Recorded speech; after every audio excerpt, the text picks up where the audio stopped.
5 وقت کی نماز یہ میرے نبی کی آنکھوں کی ٹھنڈک ہے، 5 وقت کی نماز اس امت کی شان پہچان ہے۔ اور اللہ تعالیٰ نے پہلی امتوں پر اتنی بڑی مشقت ڈالی کہ ان کی نماز مسجد کے علاوہ کہیں نہیں ہوتی تھی، مسجد میں ہی ہوتی تھی۔ ہمارے لیے کتنی آسانی کر دی، جاب میں ہے مصلی بچھا نماز پڑھ، چلو مصلی بھی کوئی نہیں، زمین دیکھ اس پر کوئی گندگی تو کوئی نہیں ہے، بس زمین بھی تیرے لیے پاک ہے، چل نماز پڑھ۔ اور آسانی کر دی، پانی کوئی نہیں ہے کوئی بات نہیں، مٹی میں ہاتھ مار، منہ پہ مل، پھر ایک ہاتھ مار، یوں کر، چل نماز پڑھ، میں تیری قبول کروں گا۔ یہ کسی امت کے ساتھ یہ نہیں ہوا، انہیں وضو ہی کرنا تھا چاہے پانی 50 میل پر موجود ہو۔ اور ہمارے لیے پانی کوئی نہیں ہے، چلو تیمم، مٹی میں ہاتھ ہمارا یوں کیا، پھر ہاتھ ہمارا ایک یوں کیا ایک یوں کیا، چل بھائی اللہ اکبر قبول۔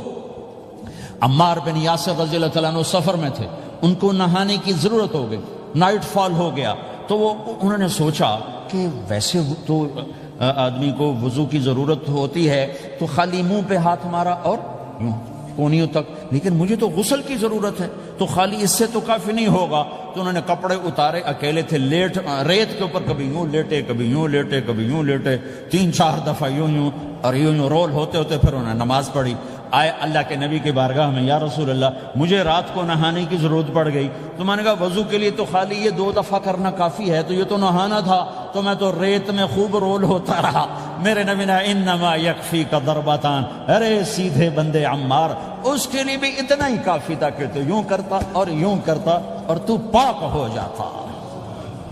اللہ نے اس نبی کے طفیل، اس محبوب مصطفیٰ صلی اللہ علیہ وسلم کے طفیل، اللہ نے کیا کیا سہولتیں اور آسانیاں ہمیں عطا فرمائی۔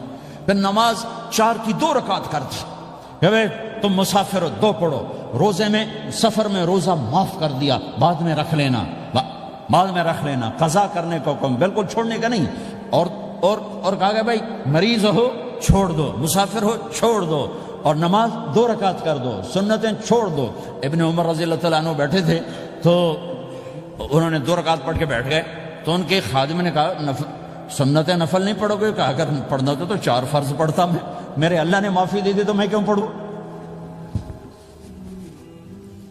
میرے نبی نے سفر میں سنتیں نہیں پڑھی کبھی، اپنی امت کو سہولت دینے، فجر کی سنتیں 2 پڑھتے تھے، اس کے علاوہ سنتیں نہیں پڑھی تاکہ میری امت کو سہولت ہو، آسانی ہو۔ ایک دفعہ بارش ہو رہی تھی اور کوئی جگہ نہیں تھی نماز پڑھنے کے لیے، تو آپ نے اپنی اونٹنی کو آگے کیا اور اس پر بیٹھ گئے، بیٹھے ہی تھے، پیچھے صحابہ نے اونٹنیوں پر ہی صفیں بنائیں، اور یہ نماز اونٹنی پہ بیٹھ کر ادا کی گئی بارش کے اندر۔ نماز اونٹنی کے اوپر نماز بھی ہو گئی، رکوع بھی ہو گیا، سجدہ بھی ہو گیا، سلام بھی ہو گیا۔ پہلی امتوں کے لیے نہیں تھا، سجدہ ہی کرنا پڑے گا۔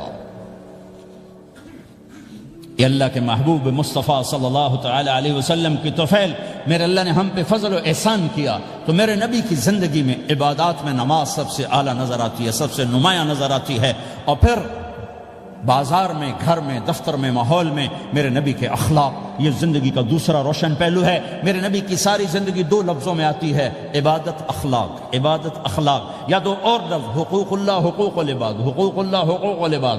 حقوق اللہ میں نماز سب سے اعلیٰ، اور حقوق العباد میں لوگوں کی برداشت کرنا، لوگوں سے درگزر کرنا، معاف کرنا، جھوٹ سے بچنا، دھوکے سے بچنا۔ میرے نبی سے پوچھا گیا یا رسول اللہ مسلمان کنجوس ہو سکتا ہے؟ ہم نے کہا ہو سکتا ہے۔ یا رسول اللہ مسلمان کمزور ہو سکتا ہے، بزدل ہو سکتا ہے، ڈرپوک ہو سکتا ہے؟ آپ نے کہا ہو سکتا ہے۔ یا رسول اللہ مسلمان جھوٹ بول سکتا ہے؟ آپ نے کہا نہیں، جھوٹ نہیں بول سکتا، جھوٹ نہیں بول سکتا۔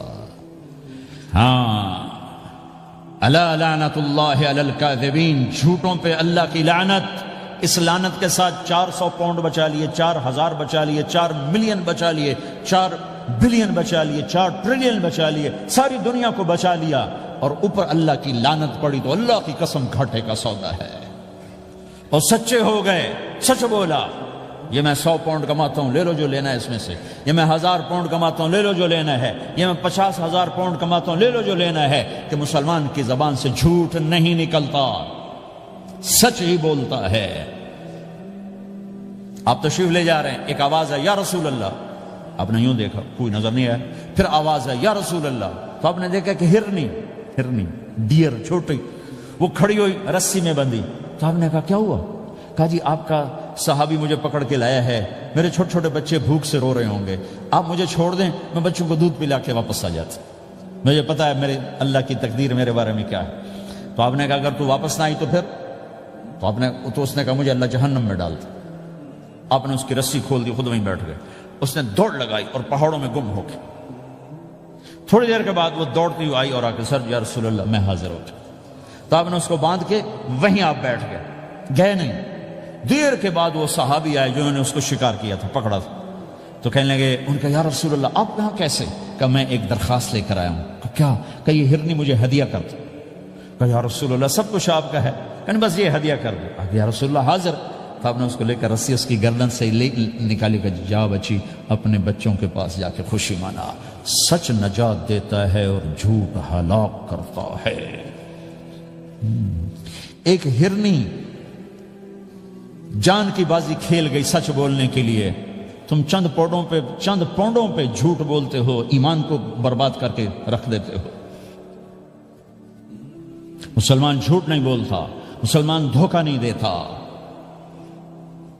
مسلمان کی زبان سے سخت بول نہیں نکلتا, کسی کو بے عزت نہیں کرتا, کسی کو کی بے اکرامی نہیں کرتا, کسی کا دل نہیں توڑتا, کسی کو ذلیل نہیں کرتا, خود سہتا ہے, اوروں کو خوشیاں دیتا ہے, خود دکھ سہتا ہے, اوروں کو راحت دیتا ہے, خود تکلیف سہتا ہے. یہ میرے نبی کے اخلاق ہیں, یہ میرے نبی کی زندگی ہے, اور یہ اسلام کا سب سے بڑا چیپٹر ہے, وہ سب سے مشکل چیپٹر ہے. جب میرے نبی نے لمبی نمازیں پڑھی تو اللہ نے روک دیا کہ میرے حبیب ما انزلنا علیک القرآن لتشقى, اتنی لمبی نماز نہ پڑھ کے تو تھک جائے. میرے نبی نے تبلیغ میں زور دکھایا تو اللہ نے روک دیا فلتذهب نفسك علیہم حسرات. میرے نبی اتنا غم نہ کر کے آپ خود ہی آہیں بھرتے بھرتے آپ مر جائیں. میرے نبی نے مال سارا خرچ کیا, اللہ نے اس سے بھی روک دیا. ولا تبسطها كل البسط فتقعد ملوما محسورا. اتنا خرچ نہ کریں کہ آپ خود پھر دکھی ہو کے بیٹھ جائیں. خرچ کرنا بہت بڑا عمل, تبلیغ سب سے سارے عملوں کا سردار عمل. تبلیغ سے بڑا کوئی کام ہوتا تو اللہ نبیوں کو دیتا. اگر تبلیغ سے بڑھ کر کوئی کام ہوتا تو اللہ نبیوں کو دیتا. گشت سے بڑھ کر کوئی محنت ہوتی تو اللہ نبیوں کو دیتا. 950 سال نوح علیہ السلام گشتی کر رہے ہیں. اور اللہ کی مان لو, اللہ کی مان لو. اتنا عظیم عمل کا میرے نبی درمیانہ نماز سب سے بڑی عبادت, میرے نبی درمیانہ کام. لیکن جب میرے نبی نے اخلاق اچھے کیے, دشمن کو معاف کرنا. لیکن ایک آدمی آپ سوئے ہوئے تھے, آپ کی تلوار لٹکی تھی, ایک آدمی آیا, اس نے آپ کی تلوار اتاری اور یوں ہماری پسلی میں. آپ اٹھ کے بیٹھ گئے. اب وہ قتل کے ارادے کے لیے آ چکا ہے اور تلوار یہاں ہے. کہتا من یمنعک منی, اب بول تمہیں کون بچائے گا؟ تو آپ نے مسکراتے ہوئے کہا اللہ. تو اس کے ہاتھ سے تلوار گر پڑی. تو آپ نے اٹھا لی, آپ نے یوں سیدھی کی, اب تو بچا, تجھے کون بچائے گا؟ وہ کہنے لگا مجھے تو ہی بچائے گا. وہ تو اللہ کو جانتا نہیں تھا. کہا بابا مجھے تو ہی بچائے گا. تو آپ کہتے ہیں اس کا سر اڑا دو, یہ نبی کو قتل کرنے آیا ہے. میرے نبی نے فرمایا کلمہ پڑھتے ہو؟ کہا نہیں پڑھتا. کہا جاؤ معاف کیا. یہ میرے نبی کے اخلاق ہیں. 20 سال جنہوں نے قتل کے منصوبے بنائے, مکہ والے. جب آپ مکہ میں فاتحانہ داخل ہوئے, ابو سفیان سب سے زیادہ آپ کو دکھ پہنچانے والوں میں پیش. تو آپ نے ابو سفیان کو عزت دی. جو ابو سفیان کے گھر میں داخل ہوگا اس کو کچھ نہیں کہا جائے گا. آپ تو ابو سفیان کو بلا کے سولی پہ لٹکاتے, اور آپ کہہ رہے ہیں جو ابو سفیان کے گھر میں جائے گا اسے کچھ نہیں کہا جائے گا, جو بیت اللہ میں ہوگا اسے کچھ نہیں کہا جائے گا. سارا مکہ سامنے, آپ یوں بیت اللہ کا دروازے پر یوں دونوں ہاتھ ایسے ٹکا کے کھڑے تھے. پھر آپ نے کہا میں کیا کروں گا اب تمہارے ساتھ؟ تو سہیل بن عمر نے کہا آپ کریم ہیں, کریم کے بیٹے ہیں. تو آپ نے کہا جاؤ میں نے معاف کیا. یہ اخلاق آج مٹ چکے ہیں. مردوں سے, عورتوں سے, علم والوں سے, خانقاہ والوں سے, تبلیغ والوں سے, سب زیرو ہوئے پڑے ہیں. جب تک یہ اخلاق زندہ نہیں ہوتے اسلامی زندگی قائم نہیں ہو سکتی, اسلامی معاشرت قائم نہیں ہو سکتی. اور دین 2 چیزوں سے آگے پھیلتا ہے, ایک دعوت اور ایک اخلاق. دعوت اور اخلاق. دعوت نہیں ہوگی تو اخلاق وہیں پڑے رہ جائیں گے. اخلاق نہیں ہوں گے تو دعوت کوئی قبول نہیں کرے. میرے نبی نے کتنے معجزے دکھائے مکے میں, نہیں کلمہ پڑھا. بدر میں ان کے 70 مارے گئے, فرشتوں کو دیکھا, جبریل کے گھوڑے کی آواز سنی, کلمہ نہیں پڑھا. خندق میں شکست ہوئی, کلمہ نہیں پڑھا. پانی نکلتے دیکھا انگلیوں سے, کلمہ نہیں پڑھا. ایک بکرے کا ایک بازو پکایا, ایک بازو بکرے کا, ایک اگلا جو بازو ہوتا, اور 40 آدمیوں نے کھانا کھایا اور ایک بوٹی کم نہیں ہوئی, کلمہ نہیں پڑھا.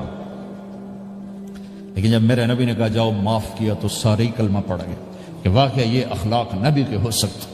حنین کی جنگ میں جب بھاگے لوگ، شکست ہوئی، تو ایک صحابی کا بھاگتے ہوئے پاؤں ہمارے نبی کا پاؤں پر آیا، اور جوتا سخت تھا، تو آپ نے کہا اوجعتنی، اور آپ کے ہاتھ میں چھڑی تھی، آپ نے اس کو یوں ماری، اوجعتنی، ارے تو نے مجھے کتنا زیادہ درد پہنچایا، دکھ پہنچایا۔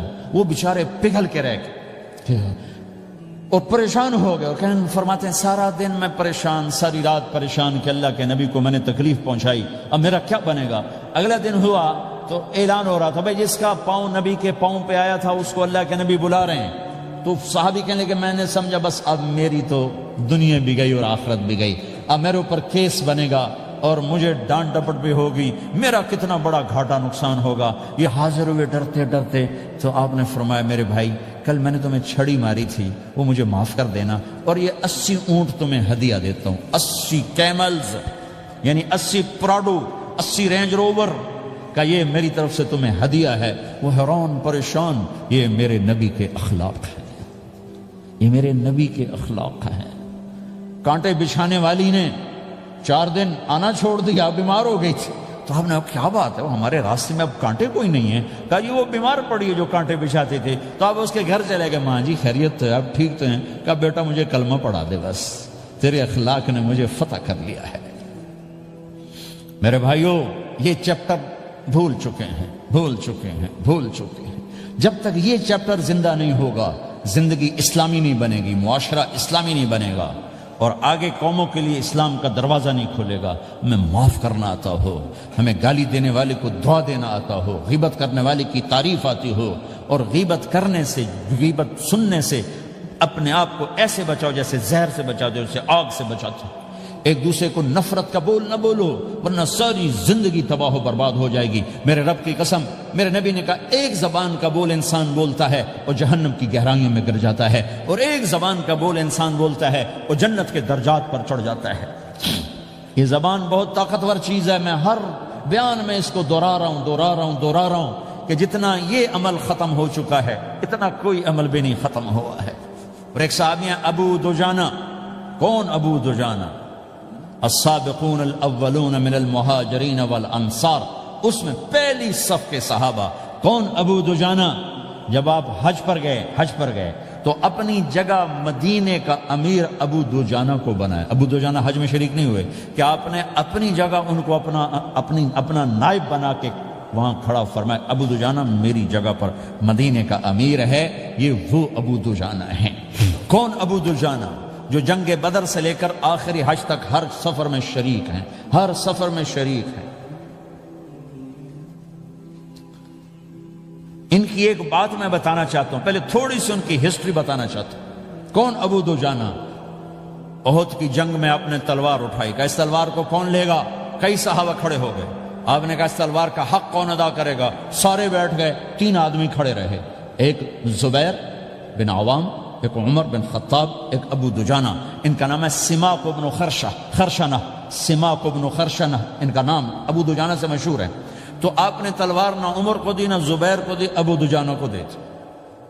تو عمر رضی اللہ عنہ نے تو محسوس نہیں کیا، حضرت زبیر نے محسوس کیا کہ اس کو کیوں دی، مجھے کیوں نہیں دی، میں مہاجرین میں سے ہوں، میں پھوپھی کا بیٹا ہوں، میں اس سے دلیری میں کم نہیں ہوں۔ بلکہ حضرت زبیر کی دلیری کی تو دھک تھی، جدھر سلوار چلتی تھی کاٹتی چلی جاتی تھی، کہنے کہ میں دیکھوں گا یہ کیا کرتا ہے۔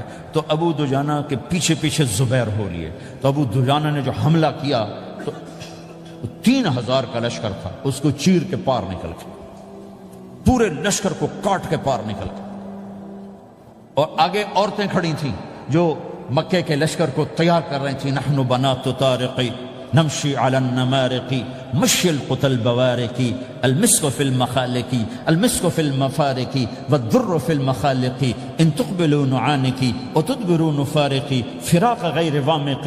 یہ گانا گا رہی تھی اور ان کو تیار کر رہی تھیں۔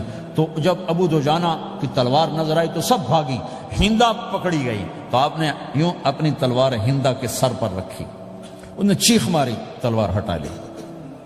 تو زبیر پیچھے پیچھے کہ کیا کیا ہے؟ جنگ میں اگر کوئی عورت حصہ لے اسے مارنا جائز ہے، ویسے جائز نہیں ہے، عورت کو، بچے کو، بوڑھے کو ہاتھ لگانا جائز نہیں ہے۔ تو انہوں نے کہا تلوار کیوں نہیں چلائی؟ کہا میرے محبوب کی تلوار ہے، عورت کے خون سے رنگین کر کے اس کی شان نہیں گھٹانا چاہتا، یہ میرے نبی کی تلوار۔ پھر واپس ہوئے، پھر اٹیک کیا اور پھر مجمع کو چیر دیا۔ سامنے ایک آدمی آ رہا تھا ہاتھی کی طرح، اتنا لمبا موٹا تازہ، تو زبیر کہنے لگے میرے جی میں آیا کبھی اس کی ٹکر ہونا پھر میں دیکھوں ابو دجانہ کیا چیز ہے۔ تو اللہ کا کرنا ایسا ہوا ابو دجانہ دونوں آمنے سامنے ہو گئے، تو وہ ایسے شاہ سوار تھے کہ دونوں طرف کے لشکر ذرا تھم گئے اور وہ دونوں بھڑ گئے۔ ابو دجانہ کے اپنے جوہر، اس پہلوان کے اپنے جوہر، غبار اٹھا، مٹی اٹھی، اور اس کی اپنی طاقت، ان کی اپنی طاقت، انہوں نے ابو دجانہ کو اس نے زخمی کر دیا۔ ابو دجانہ نے جو جوش میں آ کے ماری تلوار، اس کو لگی یہاں، تو اتنی طاقت سے لگی کہ اس کے نیچے اتر کر 2 ٹکڑوں میں تقسیم کر دی، یوں ماری، تو ایک حصہ ادھر ایک حصہ، پھر یوں دیکھا اور اپنے چہرے سے لوہے کی ٹوپی اتاری، اما ترا انا ابو دجانہ، کیا دیکھ رہے ہو؟ میں ہوں ابو دجانہ، تلوار صحیح لی ہے میں نے، غلط نہیں لی، یہ ابو دجانہ ہیں۔ اور جب شکست ہو گئی احد کی جنگ میں، اور پھر 10-12 آدمی نے آپ کو گھیرے میں لیا ہوا تھا، ان میں ایک ابو بکر تھے، عمر تھے، علی تھے، طلحہ تھے، زبیر تھے، سعد بن ابی وقاص تھے، اور سہل بن حنیف تھے، عبادہ قتادہ بن نعمان تھے، اور ابو دجانہ تھے رضی اللہ تعالی عنہم، ان میں سے ایک ابو دجانہ بھی تھے۔ اور یمامہ کی جنگ میں ابو دجانہ شہید ہوئے، یمامہ کی جنگ میں شہید ہوئے۔ یہ ابو دجانہ کی تھوڑی سی سیرت آپ کے سامنے آئی ہے۔ اس کے بعد اب آپ ان کے قول کو سنو تاکہ اس کا وزن آپ کے سامنے آئے۔ یہ بدر کے شریک ہیں، اللہ کے نبی نے کہا بدر کا صحابی جو مرضی کرے بخشا گیا۔ یہ صلح حدیبیہ کے شریک ہیں، اللہ نے قرآن میں کہا لقد رضی اللہ، میں ان سے راضی ہو گیا۔ یہ صحابی ہیں، اللہ نے کہا کلا وعد اللہ الحسنى، اے میرا نبی تیرے ہر صحابی کے لیے جنت کا وعدہ ہے۔ اور اب یہ کیا کہتے ہیں؟ یہ کیا کہتے ہیں لوگو؟ ان ارجع عملی عند، لوگو میرے پاس، ابو دجانہ میرے پاس بخشش کا سب سے بڑا عمل جانتے ہو کیا ہے؟ بدر نہیں، احد نہیں، حدیبیہ نہیں، خندق نہیں، خیبر نہیں، فتح مکہ نہیں، آخری حج نہیں، کیا ہے؟ کیا ہے لوگو؟ ان ارجع عملی عندی، میرے پاس آخرت میں بخشش کا سب سے بڑا عمل بس ایک ہے کہ ما آذیت احدا بلسانی، میں نے اپنی زبان سے کبھی کسی کو دکھ نہیں پہنچایا۔ ولا اجد فی قلبی غلا لاحد، اور میرے دل میں کسی کے لیے بغض کوئی نہیں ہے، بس یہ میری بخشش کا عمل ہے۔ تو بھائیو، نبی کے اخلاق میں 2 چیزیں لے لو، ایک زبان سے کسی کو دکھ نہ دو، ایک دل میں کسی کا بغض نہ رکھو۔ اللہ کی قسم بغیر حساب کتاب کے جنت میں جاؤ گے۔ بڑے بڑے جنید بغدادی اور بڑے بڑے معرفت والے تمہیں دیکھتے رہ جائیں گے، تمہاری رفتار اتنی تیز ہوگی کہ تمہیں وہی پکڑ سکے گا جس کا یہ 2 عمل تم سے زیادہ اچھا ہوگا۔